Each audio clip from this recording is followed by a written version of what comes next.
Now Okay. on to business and bullshit. All right. All right, everybody. Welcome back to the Revenue Fuel podcast. This one with my friend Molly Hammer actually started off as business and bullshit.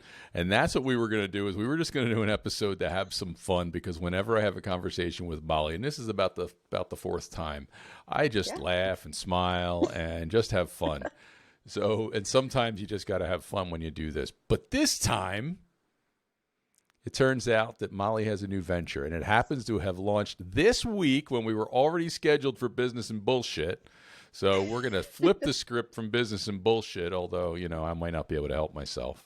And we're going to talk about your new business, Molly. So tell me, what are you doing?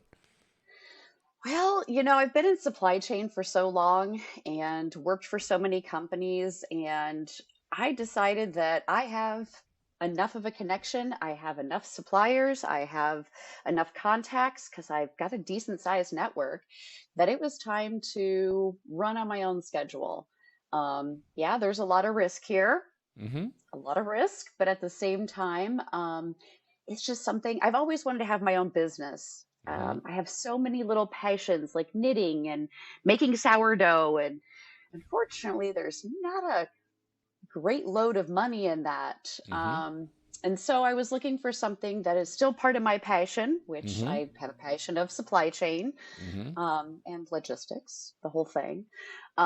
But at the same time, I can still do what I know how to do best, and Mm-hmm. that's networking, connecting people, and making things happen that way. So I decided to take the leap. Good for you. Good for you. And that's a great model because when you're engaged with people and you're making connections, how can you not be passionate about that? I mean, unless you're the person who sits in the corner of the room and is very much an introvert, I get it. And Molly Hammer is not an introvert. I'm just saying. Just Far not. from it. Far from And it. so you can be passionate about that too. I think, all the other things, the knitting and all the different things. One of my huge passions is food. And Chuck, you ought to start a restaurant. Why would you ruin that for me? Hmm. It'll always be my passion, but if I turn it into my work, then I'll be that guy who doesn't want to cook anymore and do these things for my family and experiment in the kitchen. So I love that you can find passion in other ways in other work and go forward with that.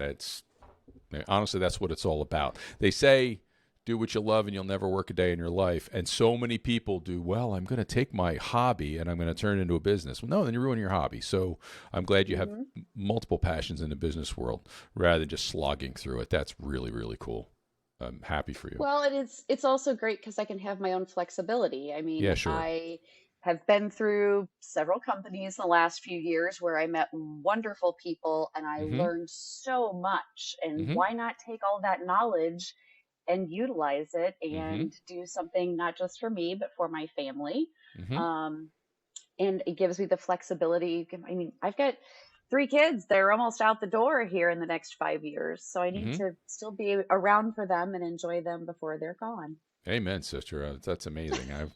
I've got one and he's real close to launch and I'm feeling that hard. So real It's hard. rough. So I get it. Yeah, My it oldest is. gets his license at the end of the month, and I'm just like, Now it's there's some exciting and scary all at the same time. no, So, there's something unnatural about that. I thought about that when he got his license. I'm thinking, no, wait a minute. I'm going to put my child into this vehicle. Okay, it's dangerous. It's scary. I worry sometimes when I'm in the vehicle. All the different stuff. I've been in these hiring situations. It's completely unnatural. We're just not supposed to do it. It goes against all of our parenting. And there we go doing it. Probably because we don't yeah. want to hear their crap anymore. Yes, you can get your damn license. Well, but so many kids now, like my son's friends, Mm-hmm. aren't getting their licenses, and I'm like, and their parents are still driving them around. I'm like, no, no, no, no, no, no, no. This is a rite of passage. Be free, little bird. Be free. And here's $5. Go take your brother to soccer practice. Yeah. And don't bring it back empty. Well, he already bought his own vehicle. He bought my dad's 2007 pickup truck, less than 90,000 miles on it. So it's bittersweet because my dad passed away in 2012.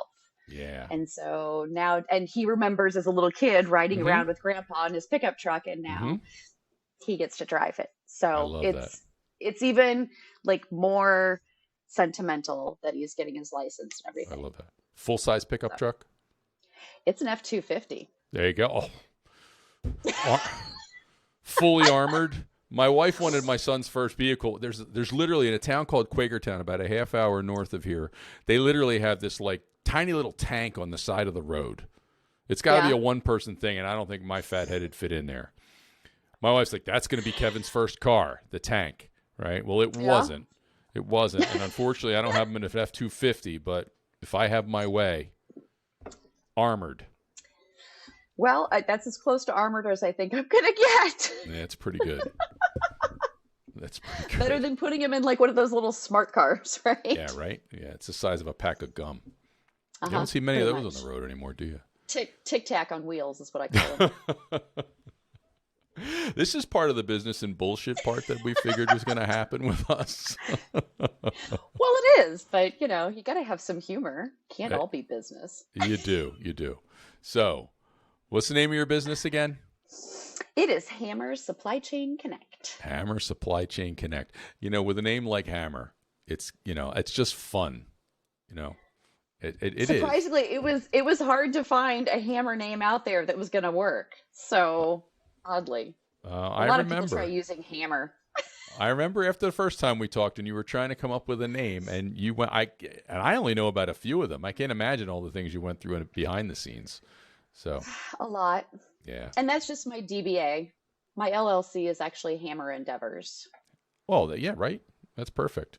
Well, you know, my LLC is actually Ruby's mom because my wife is the president, not only in our life but also the president of the LLC, and then of course the DBA is Revenue Fuel. So, Well, yeah. I tried to use something with, my fiance's name and where we live, and it was too cliche. His name is Thor. My last name's Hammer.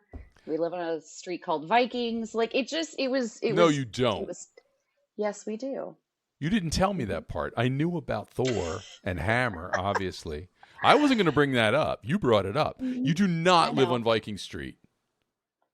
Hmm. Yes. And I Are had you the shitting house. me? I'm not shitting you. And I had the house way before I ever met him. Hmm. Wow. Talk about subliminal messaging. It's like you had to. It's a good thing he's Pretty handsome. much. Yes, it is. Uh, good And for you. no, to answer everybody's thought that's going through their head, no, he is not taking my last name. I Wow. get asked that every time. No, he will not be. So, That's all right. You still have to be your own person, right? I mean, I totally would. But then again, my last name is a little less desirable, but we won't go there right now. I get That's it. worked for me. It's worked for me. It's So, worked for you. and it's going to keep doing so. So it's all good. Anyway, so your business. So Yeah. I think you're a delight. Clearly, I think Thank you.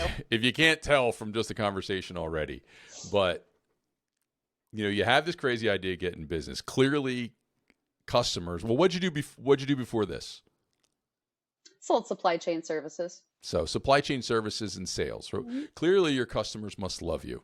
And with this is not a narcissist question. I mean, really, there's a reason why you strike up relationships with people, and why is it that they love you, and you think you can translate that into your business? It's very, it's a lot of folds. Good. But one of them is just I'm human. First of all, Oh yeah. yes, obviously sales is business, right? Hmm. And that's the whole point of the job. But I took my first outside sales role back in 2014 and sold a very large account. And to this day, I am still connected with and friends with many of the people that I met through not just the sales process, but also having them as a customer and everything. And I mean, here I am 11 years later, or sorry, 9 years later, and I'm still talking to them. Hmm. So to me, that's part of the job. It's not being fake. It's not being false. If you know what, if we didn't win the RFQ, so be it. But the Hmm. conversation doesn't have to end there. Hmm. So I think that's a lot of it is being a genuine human being. And I do. I genuinely care about people. I like knowing, that your son, Kevin, did not end up driving an armored tank. Like, I think that's, but that's something I'm going to remember is that your wife's dream did not come true. Uh, Hey, she's but still I in think, charge. If she wants to go buy that damn tank, she can. but I think that's a lot of it is the human connection, Hmm. business aside. Yep. Yes, I know we're all here to make money, win the RFQ, get the business. I get all of that, but at the same time, there's everyone's human. Hmm. Well, Everyone's human. I echo that completely. I think that people forget, and some people never knew because their mindset is completely transactional, that people don't set out to do business for a product and service specifically. Ultimately, whether they state it explicitly or not, they really want to do business with a person. They want to make a Hmm. connection because that creates a level of comfort that they're going to get that service and attention that they want. And when you reduce yourself to just a product or a service or a company name, you, you're just forgetting what it's about. And I've been in front of customers for decades now. And over again, that has been the source of success is being human and having those relationships develop over time. How do you create relationships? Well, that's a different conversation altogether. It is a Well, purposeful but thing. It is yes, purposeful. So, it is. And I think humor does play a good role in it. Obviously, in the professional world, you have to toe the line with some of your humor. But at the same time, I mean, that's part of the reason my LinkedIn has, I'm the director of humor because I think that if you can't laugh and smile and have fun at what you're doing, mm-hmm, then you're not doing the right thing. mm-hmm. So it's taking that and using that for the good of people as well. So it truly it's I mean, like I said, we're all in this for business, but I love getting to know people. I love hearing their story and figuring out what makes them tick. And the last piece, I mean, you get the humor and the personal connection is honesty.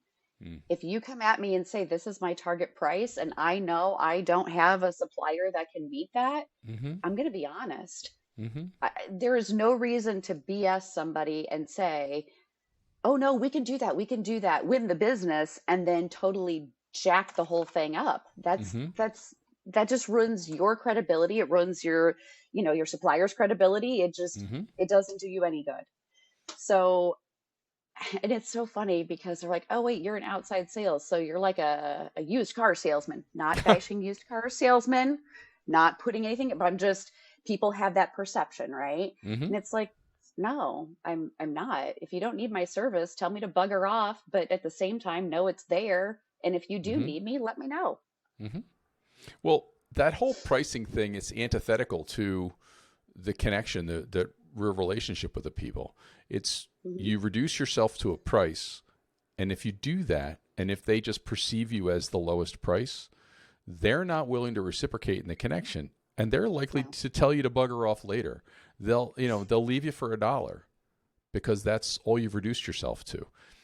But if you can give that level of connection and service, I have seen numerous times in my career, people are willing to pay more because they perceive that that value reduces risk.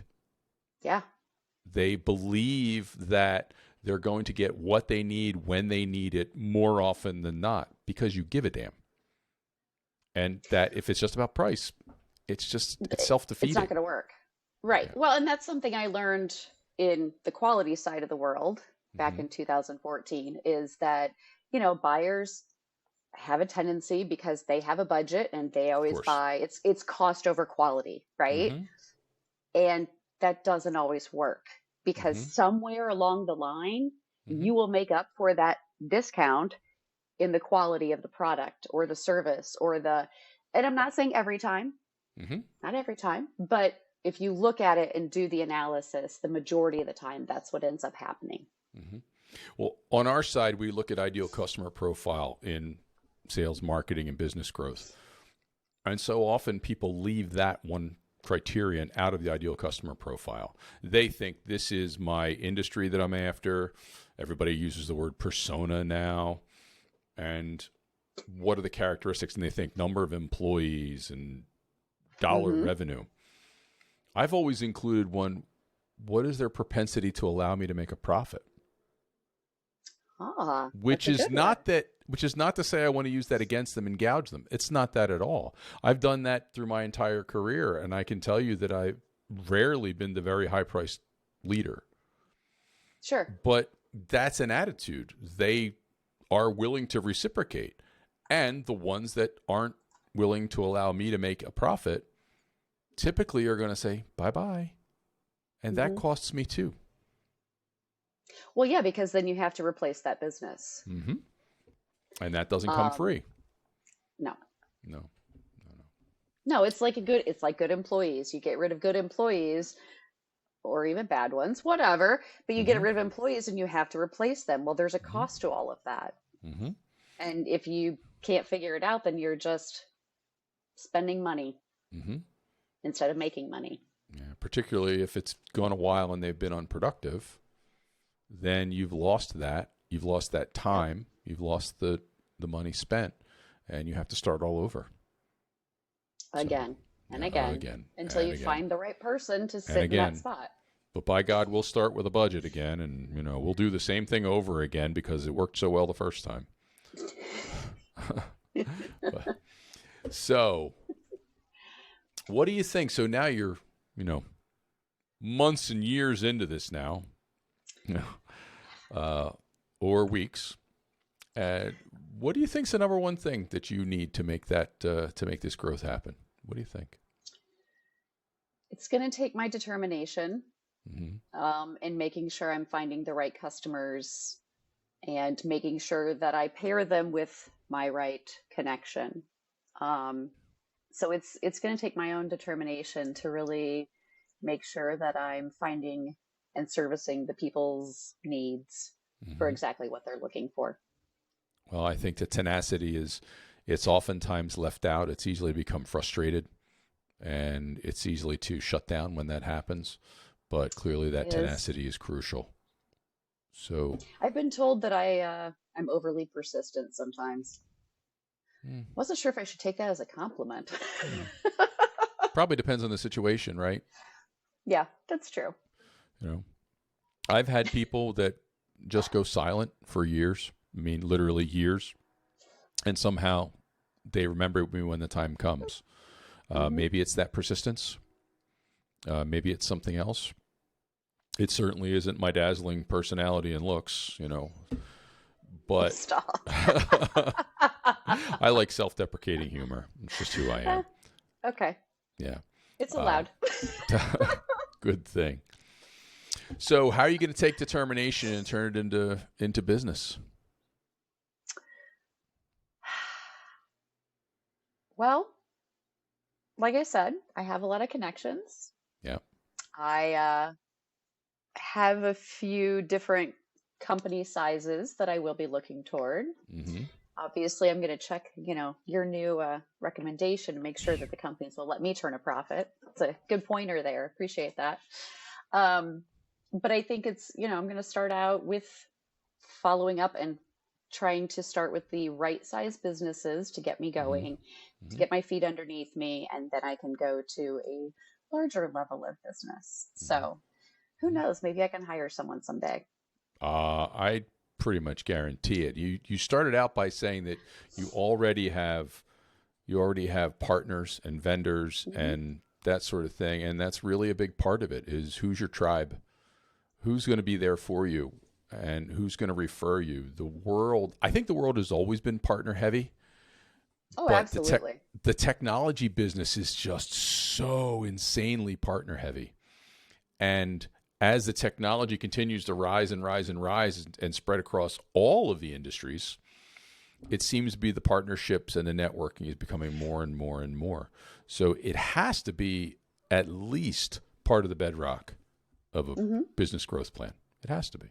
And you seem to be good at Well, it. So, oh, thank you. And the other nice thing is that if a company doesn't want to hire a salesperson, then mm-hmm. they can look towards me and they Right. can, hey, we've got this warehouse space. Can you fill it? Mm-hmm. Right? Hmm. So then they don't have to hire a salesperson to fill the space and that sort of thing because they Hmm. can use me as like a contract employee, Hmm. my business as a Hmm. contract. And it'll make their lives easier and save them money. I Hmm. can run RFQs for companies. Like if, especially think about a startup, they don't know how to run. That's not true. They might know how, maybe they don't have the time to run an RFQ. Hmm. But yet they need fulfillment. You can Hmm. contact me and I can do Hmm. that for you Hmm. and Well, find you the best deal and the best service. I still think you might be onto something there. The people come in, they may come in and they may have that sales front end of the business experience, but typically they're going to come in with subject matter expertise that's in an area outside the front end of the business. Now, if Hmm. they're a sales consultant, clearly. If they're a marketing consultant, clearly. If they've come up through that and had that in their career, but so often they can be an engineer, a computer programmer, a machinist, of whatever, and they've never really necessarily spent that time. So they may not know how to do those things. And then you know the way it is to be a solopreneur and entrepreneur. If you haven't done it, we all know the stories. You roll up your sleeves and you figure it out. Nowadays, you spend a lot of time on the internet and you ask people, what the heck do I do behind the scenes? So they may Yep. not know. And so they may need you to do that.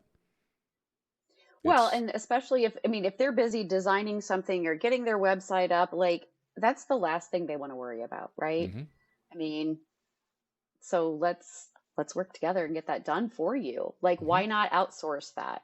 mm-hmm. I could be reasonable. I concur. The, and the best time to start creating demand is from day one. So Hmm. if you have a young business that's one of your partners and they can't divide their time, then they can work with you and then they can multiply themselves with low risk and low, at a low entry point, right? Exactly. And that's the way to Exactly. go. So, And then they're not having to worry about paying for the overhead because they can hmm. build it into Hmm. the end. That's exactly right. That's right. I mean, Yep. personally, I've actually worked for a third party agency in a completely different model, completely different industry. So I guess, for the folks out there that they're watching this, if you haven't done that, I mean, these third party agencies, representatives, they take on many forms. Representatives, brokers, Hmm. distributors of all forms. Distributors are pretty well known, but they're out there and they're in industries you wouldn't even expect. And so it's a pretty common model. And so if you're not, it may be new to one of the entrepreneurs, but it's certainly well developed and it's extraordinarily successful throughout the world, truly. So, Sure. yeah. So, what do you think your biggest challenges and risks are? Growing fast enough. Mm. I think that's a challenge that most people have, right? Mm-hmm. Is worrying about how quickly you can scale up. Mm-hmm. Um, so it's my biggest challenge right now, I think, is just, the unknown of how fast I can start getting people in the door and getting things turned around. I mean, I've Mm-hmm. got a 70,000 square foot warehouse in Columbus, Ohio right now Mm-hmm. that they can have up and running in a week. So, now I just need to find that person that needs that space. Well, they're out there. They're They're out there out for there. sure. Yeah, yeah. I So just got to find them. you'll find them. You'll find them. So tell me what a day in the life how it looks like. How you gonna find them? That's my secret. Oh, I love that. If I tell everybody, then they'll do the same thing I'm doing. Moving on. I Absolutely. Well, that's can't give that away. okay. Hey, a guy can ask. You can ask. Doesn't mean I have to tell you. Very cool. So, what's your end game? What's your big dream? My big dream is that once all the children are gone from the house, then my fiance, soon to be husband, and I have property down on a lake, and we are looking to sell this place and build our retirement home. I call it retirement home, but I'm hoping I can have this business up and running to the point where I can continue to work. I mean, I can Mm-hmm. work from anywhere, right? Mm-hmm. Um, but I want to be able to have a view of a lake instead of the neighbor's house behind me. Hmm. So That's pretty great. that's my it's my big way of I want to take this, and it would be fun to have a few employees just to kibitz with and chit chat. Mm-hmm. So Yeah. work together as a team. Yeah. I can feel that as I look out from Revenue Fuel Studios here from my window view. I see cars going by, and I think I could dig a lake. So Right? that's a great I mean, I dream. did have a hummingbird a few minutes ago, so that was kind of exciting, but I still would rather have the lake. Yeah. I if my bedroom weren't on the other side of the house, that's where I'd have it because that's where all the critters are. I get to see I get to see the cars. And the back is where all the creatures are. The deer and the Yeah. fox and the buffalo roam and Do you have any antelope? not anymore. Not Not anymore. anymore. Got rid Yeah. of those. The Philadelphia suburbs aren't known for their antelope. Maybe they were decades ago, but I doubt it. So, yeah. I love it. Anyway. All right. Well, I've been grilling you. All right. Ooh. Turnabout is fair play. It's your turn.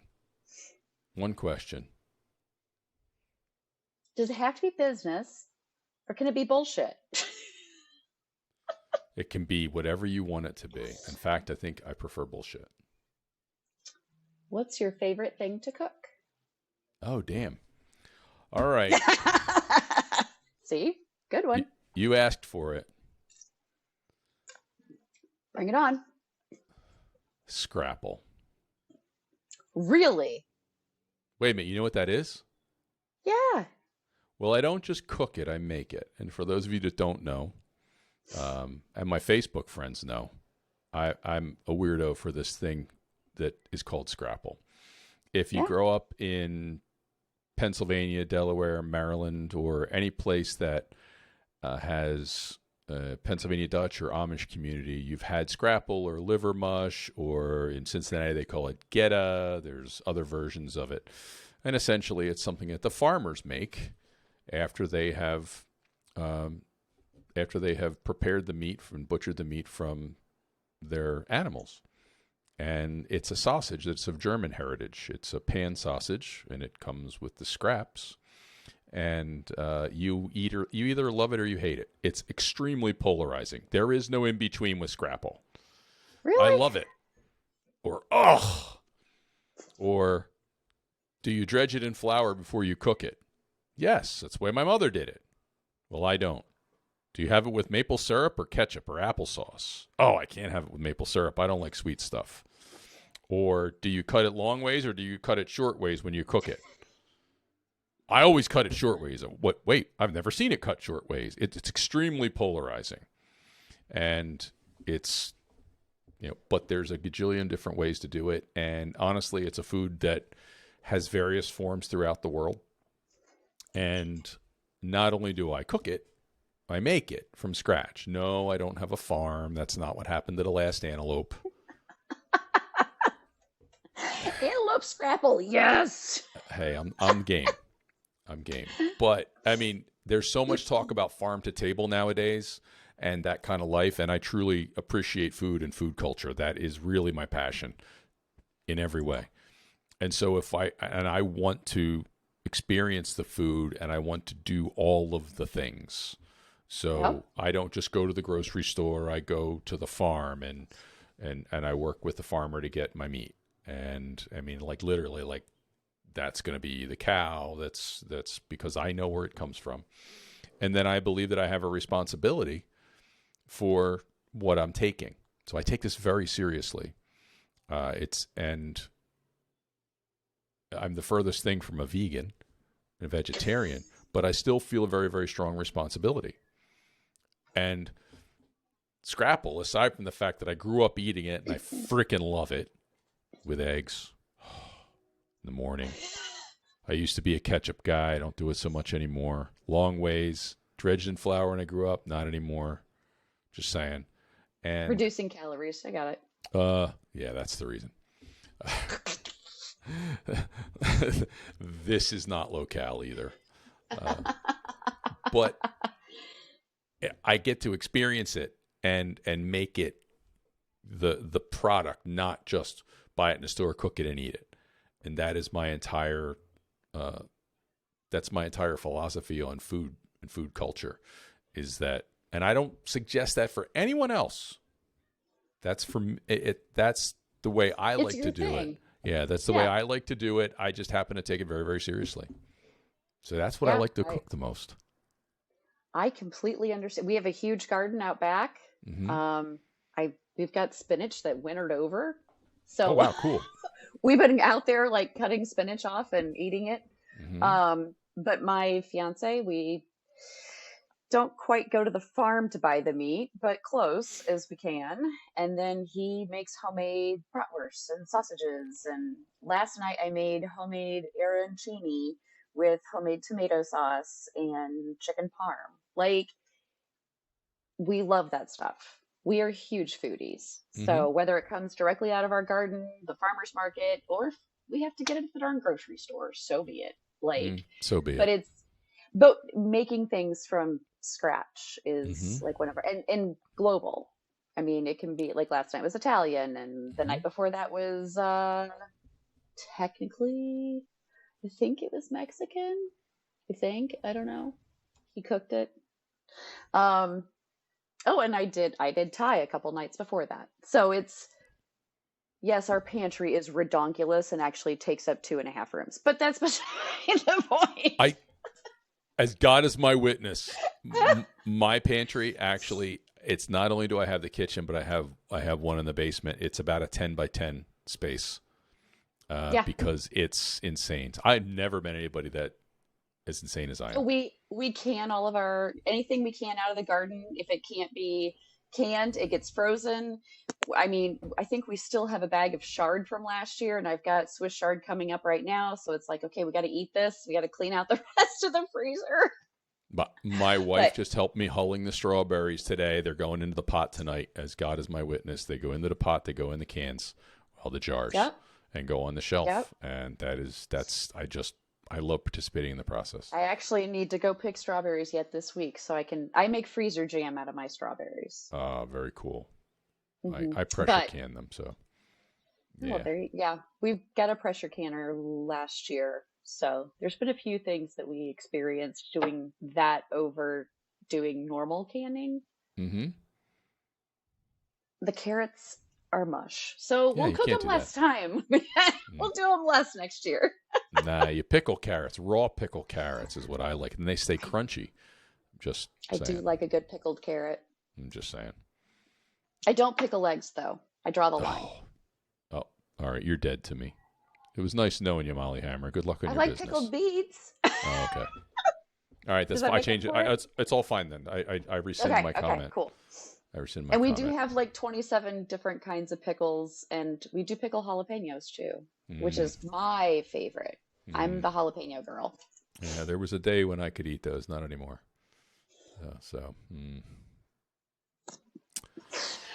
Oh, it sucks when you Business and start to age. bullshit. Yeah, this is bullshit. This is complete bullshit. I can't eat pickled jalapenos anymore. Damn it. That is bullshit. It is bullshit. But I'll be fine. I hope I don't get to that day. I hope not too. It wasn't fun getting here. I bet not. We have a turnstile in the center of our table, dining room table, and it's almost all hot sauces. Oh, wow. Oh, you mean Mhm. so you said turnstile. You meant Lazy Susan. I'm thinking I'm turnstile sorry. like Yeah, no. Yeah, I'm Lazy thinking Susan. like My apologies. I'm thinking like the one that they use to limit the crowd at the country buffet. You know, Yeah, you that's can what only we enter used three to people limit at a the hot time because it's sauces. just going to get real in here. With that much hot sauce, it could. Yeah, really good. Whoa, wait, whoa! I wasn't expecting that. This is what we set out Snap. to do: is just have fun. I love it. Oh, and now for a commercial break, brought to you by Diet Coke and Hammer Connect. That's right. Yes, or Hammer Supply Chain Connect. Yeah, that's okay. Yeah. It's a Well, long all right. name, but Yeah. it is what it is. Back to my mason jar. No, it's not moonshine. It doesn't That have a you label know on of. it Yeah. that we know of. Yeah. Yeah, redneck is hell. Well, that's awesome. But yet you're out of antelope. I got venison. Ooh, that works. I got a lot of it. I do like venison an Just awful saying. lot. Yeah, just saying. Hmm. But that's what the last batch of Scrapple was made from, venison. Oh, really? First time, yeah. Yeah, you got to play. Got to do fun things. We just get lots of eggs. So do I. That's the most wild thing I have right now is some free range chicken eggs. Do you have And free then I range turn around and chickens? sell them. Not allowed to. Me Where I either. live, we're not allowed to, but my fiance's aunt has connections, and so she picks up usually between 10 and 20 dozen every 2 weeks, and then I turn around and distribute them to my connections in town. See, I just connect everybody. You need eggs? I got eggs. Like Egg lady. There's your fallback I'm, career or second line of income in diversify, it diversify, diversify. doesn't really make a lot of money. No, not a lot. Eggs don't. Despite the price of eggs, it still doesn't. Yes. Actually, eggs have dropped in price Yeah. pretty quickly. So Well, it's a flash in the pan. the farm where I got my last eighth of a cow was a good friend of mine way up northern Pennsylvania, about 4-hour drive from me, and he has chickens, and I came home with about 16 dozen. I distributed them to no one. They lasted me about 5 or 6 weeks. So, Well, when and they're fresh like that, they can last 5 or 6 weeks. I mean, that's the uh, even better part because they're not sitting in some refrigerator at a grocery store or a well, warehouse. yeah, well, better yet, the ones that come off the farm, they don't pressure wash like is required in the United States. And if you go to other countries, and I've done it, again, love food culture. I actually got married in Sweden. I went into the grocery store because I just wanted to see it. And the eggs are on the shelf and not in the refrigerator. The only place they put eggs in the refrigerator in the stores is the United States because they screw them up with pressure washing. I don't know how we survived for, millennia, but it Okay, is so what it quick is. question. Yeah. Do you keep your butter in the refrigerator or on the counter? Interesting question. I actually prefer it in the refrigerator Okay. because I can taste it better. And if I put it like on, I can't really eat crackers and stuff anymore. But you have a piece of toast, you want it melted. But if you ever put it like on a saltine, you can actually taste the butter. And I buy this stuff I love called, doing that. I buy this stuff called Amish roll butter, right? Oh, okay. I Yeah. don't know it's actually Amish, but it's like it's a big thing, and it's like 3 pounds of butter in a big log. Roll. Yeah. But it tastes so much better than the stuff in the box. I mean, I guess if you get the stuff from Ireland, the real yellow stuff, that's pretty good. But the Amish roll butter is Carrie's amazing. Irish Gold. Kerry Gold, right? So, Yeah. I worked for a company in Ireland for a couple of years, so I brought back a lot of Irish things, and that was one. But I found this butter, and I've had friends taste it, taste that. And I can remember my buddy Chris going, that's pretty good butter. And I'm a guy who makes his own sometimes too. Me too. Yeah, so I like to keep it in the fridge because you can't taste it as well. I don't like stuff real hot because you can't taste it as well. I don't like it real cold. But for some reason, the butter is better out of the fridge. So, long answer to a silly question. So I keep half a stick because, Carrie's Gold is like a block, right? It's like a cream cheese block. So I keep half a stick on the counter. And that's what the kids use, on toast and stuff in the morning or whatever. And then everything else stays in the fridge. So I've kind of a twofold. But there's cooking butter and there's eating butter. So the cooking butter is the crap in a box that you just need some, fat in your food with a little bit of a butter flavor. Unless you're making shortbread, then you have to use good butter to make shortbread. Plain and simple. I only use the good stuff or beef tallow. And I render the beef fat myself, to make beef and cook in beef tallow. Because yes, I'm that crazy.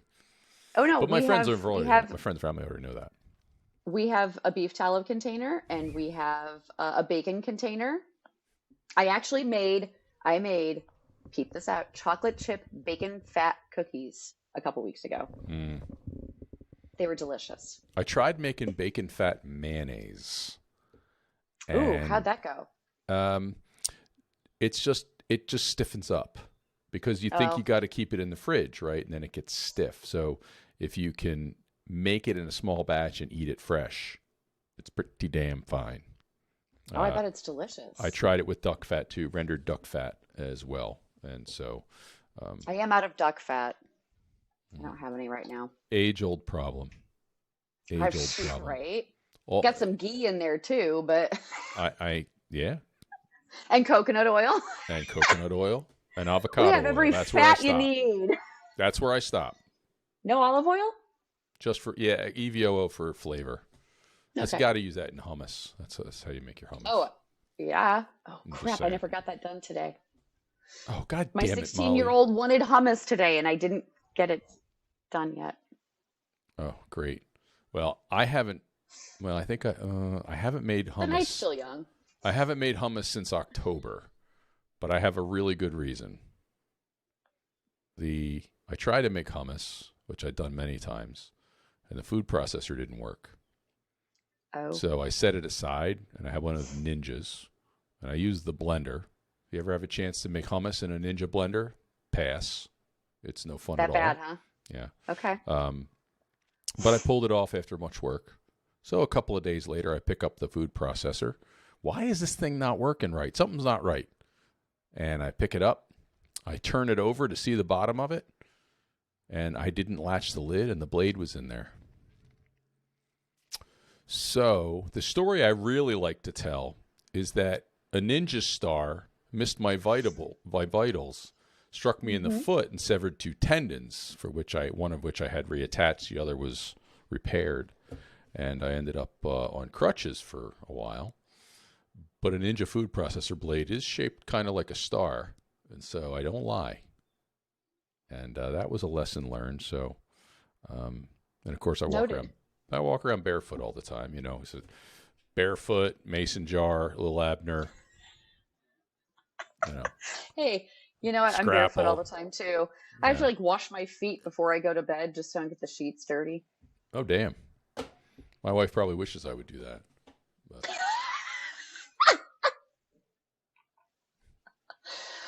Well, obviously she doesn't have you trained well enough. Yeah, and now she's not allowed to ever talk to you. I'll give her too many ideas. Right, exactly. Then I'm going to have to do a lot more shit around here. Yeah. Sorry about that. Yeah. Why? She didn't hear it. I got headphones on. Oh, good point. Yeah. Oh, crud. She knows where I publish these podcasts. Uh-oh. Oh, well. Maybe she won't listen this far into the bullshit. Maybe. Oh, honey, you don't want it. No, the problem was I built you up because I told her how much fun you were. And she's like, you know what? I haven't listened to any other ones, but I've got to listen to the one with Molly because you said she's fun, right? Oh, no. You know, and an hour later, and she's like, Chuck, You're going to have son a of a little bitch. towel next to your bed, little wet wipes, and... Right. Sorry. Vat of acid, pressure washer.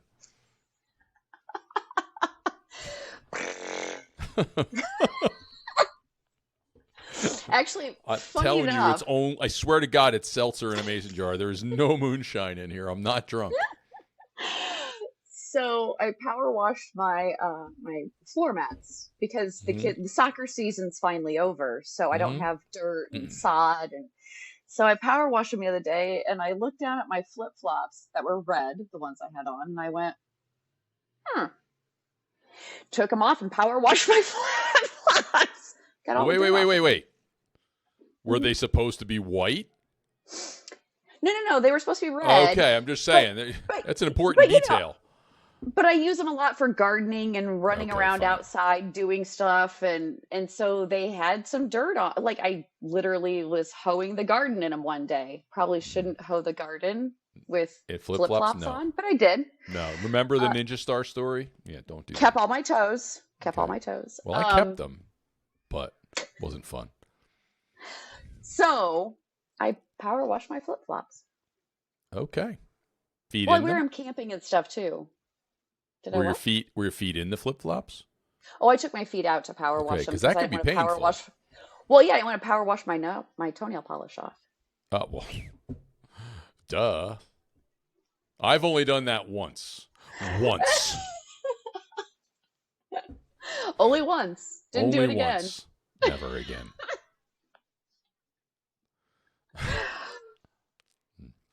Hey, Anyway. it worked. Just saying. Okay. If you ever need to wash your flip-flops, just power wash them. I'm anti flip-flop. Mm. Yeah. It's like, I'm going to trip. I just know I'm going to trip. I have tripped. So, Okay. you I don't wear them upstairs. Does that make sense? Something have, about the sound of flip-flops going up and down stairs bothers me. That like slappy noise. so do you have two pairs? You have an upstairs pair and a downstairs pair? No, I'm barefoot upstairs. Oh, okay. I just have them downstairs. All right. Just checking. So no, I don't. Because that'd Don't be run high around maintenance. upstairs in them. That would What? be high maintenance. Yeah. But I do have a spare pair by the back door because the kids are always stealing mine to run Yeah. outside for something. So I have a spare pair. So the good news is anybody who's listening to this potential customer, they know you're detail oriented. Oh, So yeah, very much so. They know the director of humor title is absolutely justified. Yes, And it's easy to see why you can make a connection with people. absolutely. So, yeah. It's Okay. about being human. That's what we said. It's about being human. Absolutely. And we're all human. In the root of it, we're all human. It's just being that person and not trying to be something superficial. Well, you got to be authentic. Honestly, if I can't be who I am, I quit. I'll go work an hourly job, and it just won't be worth it anymore. If I can't be who I am, I quit. Yep. You heard it here first. And that's been my journey through, a lot of things. Is I figured out, wait a minute, I just need to be me. Mm-hmm. And if people don't like me for who I am, that's okay. I don't have to be liked by everybody. So your give a damn's busted too. Good for you. They had to write a song about that. That took longer to break. Mm-hmm. I'll admit it. The give a damn. Well, so how's it go? In your 20s and 30s, you worry what everybody thinks about you. In your 40s and 50s, you stop worrying about what people think about you. In your 60s and 70s and older, you realize people weren't thinking about you in the first place. Oh. I know, right? That's deep. 3 more years to go, and I'll get there. Until then, got a few more in that, but yeah, good for you. Good news is I'm not old, so no, you're not. Just Neither gray am I. beard, just a gray beard, not old. I just have glitter in my hair. The Wow. highlights are glitter. Yeah, Not really. No. It's gray hair, but I earned every one of them, and I sport them proudly. Yeah. I started my first couple of gray hairs when I was a teenager. I hadn't earned them yet, so I can't even say that. Oh, no, my first one at 14. Oh, see, you're an overachiever. But we knew that. Mm-hmm. Yeah, it's okay, though. Yeah. Mm-hmm. You got to shoot for the stars, because if you fall off, no, you shoot for the moon, because if you fall off, you're still amongst the stars. Look at you. You're frozen solid and suffocated, but floating amongst the stars. Jeez, thanks for taking something fun and turning it so dark. Anytime you need me to ruin your day, I'm the guy. I had a friend that actually wrote that. He'd heard it, and he wrote it down in a notebook back in 95, 96. So, long time ago. And I still have it upstairs. Not in the same book. I've torn it out since then, but I still have it. Because I think it's a good philosophy. I think it's a good philosophy, too. It's the difference between a romantic thinker and a geek. Frozen and dead. Well, I'm a sci-fi geek, and, what can I tell you? I've seen too many of those things. So, what can I tell you? It's all good. You be a dreamer and think good thoughts. And click your heels together 3 times and say there's no place like home. I do have a pair of ruby slippers upstairs. Shut the front door. No, I actually bought them in Oz. They're sequin, like literal slippers. They're what ruby the hell slippers. is Oz? It sounds like some nightclub in Philly. In Kansas. No, there's a place in Kansas. They have the museum and everything for the Wizard of Oz. Really? There's a wine. They even have a winery. Oh, because I don't remember that. I don't remember that in the movie. Really, that's what they threw on her was wine, not Oh. water. Oh, I like this. I like this. That's There you go. Now you can geek out on that. now we know what the lollipops were made of from the lollipop kids. Just saying. Here's your Chardonnay lollipop, ma'am. Now get on your Yellow Brick Road and hit it. No, they probably had something else in them, but that's beside the point. Hallucinogenics. I mean, they did go to a poppy field on top of it all. Oh, Let's yeah, be right. honest, Where do you think the flying monkeys right? came from? Yeah. I think the horse was turning colors. Oh, one horse. Just one. Just, Okay, it was one. You're right. It's one horse. just But in one. actuality, they had to swap out the horses. Did they? Oh, well, yeah. They didn't have Mhm. CGI and all that stuff. No. Yeah. Now, can you imagine if they remade it today? I Oh, mean, remade it I mean, using everything exactly the same, but you could use the new technology. I don't think it'd be as good. no, I don't think it'd be as good. Somebody's going to do it. Yeah. And run it. Yeah. And, now what they could do is they could remake The Wiz, right? The Michael I've never Jackson seen one, it. right? I've never seen it. I know what it is, but I've never seen it. I think it was Michael Jackson. I know. I probably got that wrong. It's And okay. and God, I can picture her face. She's one of the greatest singers of all time. Hold on. Whatever. Yeah, do that. Are you going to IMDb? Look at you, I got you covered. Diana Ross, and it Diana is Michael Ross. Jackson. See, I remember. See, And I Lena Holme played Glenda. Mabel King. Richard Pryor was he was yes, the wizard? he was the wizard. Yeah, Well, great holy crap choice. balls. Great choice. Great choice. Huh. It's still not as good trivia as Buddy Ebsen as the original person cast for the Tin Man. Really? Yeah. Yeah. Jed Clampett was the original Tin Man, but he never made it into it because in order to make him silver, they covered him originally with like paste made out of aluminum, and the aluminum dust got in his lungs, and he got sick, so he couldn't Yep. do it.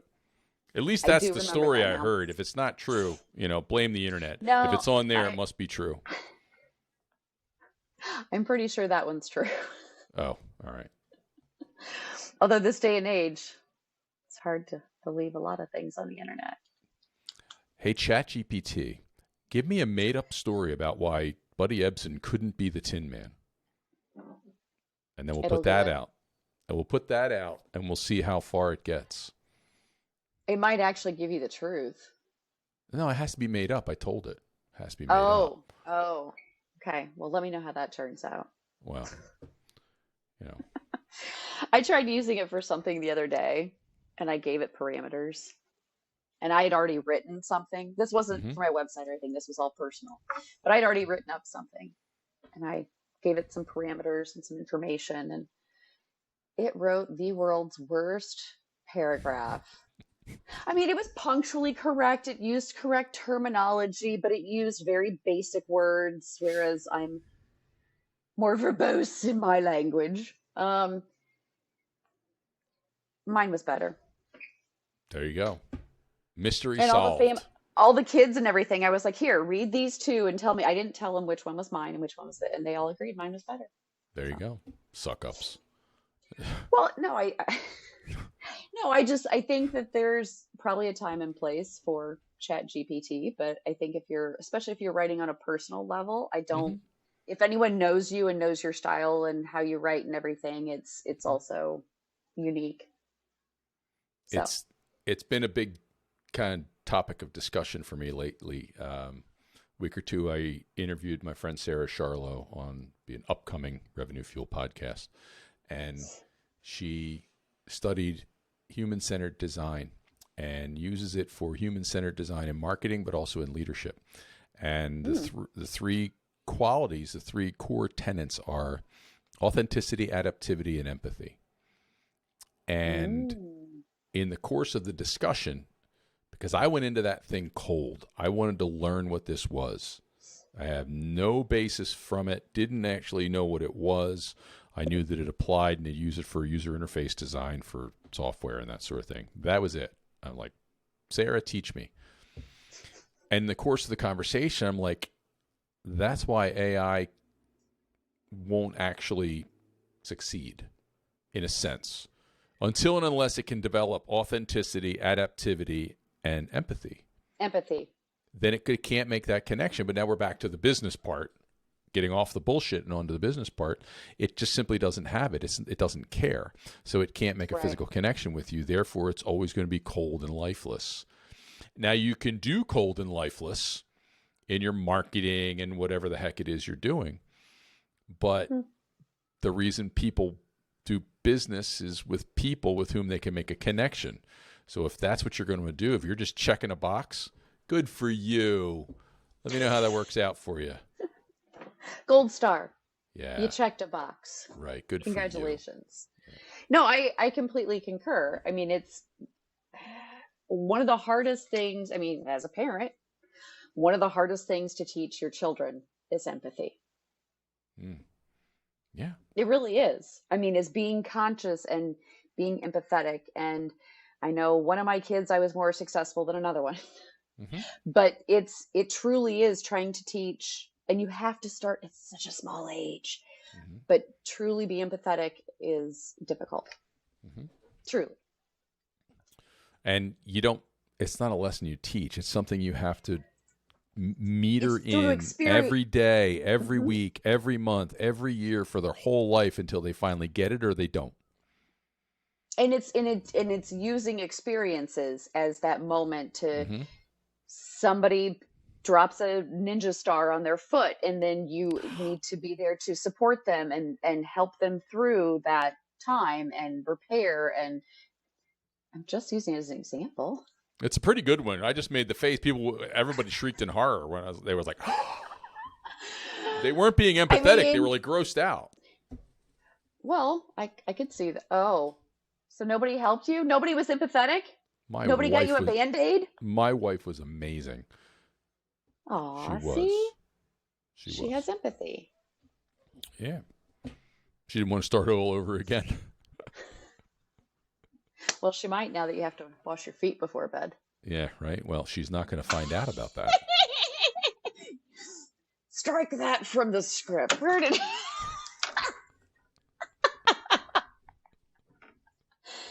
Darn it, she circled back. Now I can't cut it out.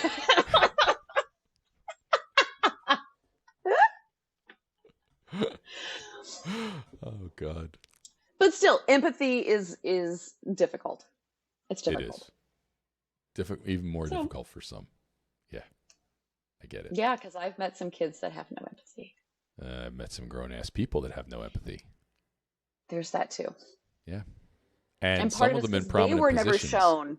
Well, yeah, and part of it's because they were never shown any empathy through work, through childhood, I mean, it's a lifelong thing. It's not just a one and done. So. I'm thinking of interviewing people. So, how would you describe your level of empathy from 1 to 10? You know, dude, that would be a killer question in an interview. Would it? Seriously. How many people actually understand and know what empathy is to even grasp how much that they have? And in a spirit of being authentic, do you want to work for the person who thinks you're a jackass for asking the question? That's true. But is that a jackass question? What if you're hiring a nurse? That's what I'm saying. To some people, it's not. If you're empathetic, it's not a jackass question. If you're empathetic, you think, who is this jackass? Yeah. You know, and then so that could be a problem. Their answer would be, no, it's a ridiculous question. So true. Yeah. Maybe.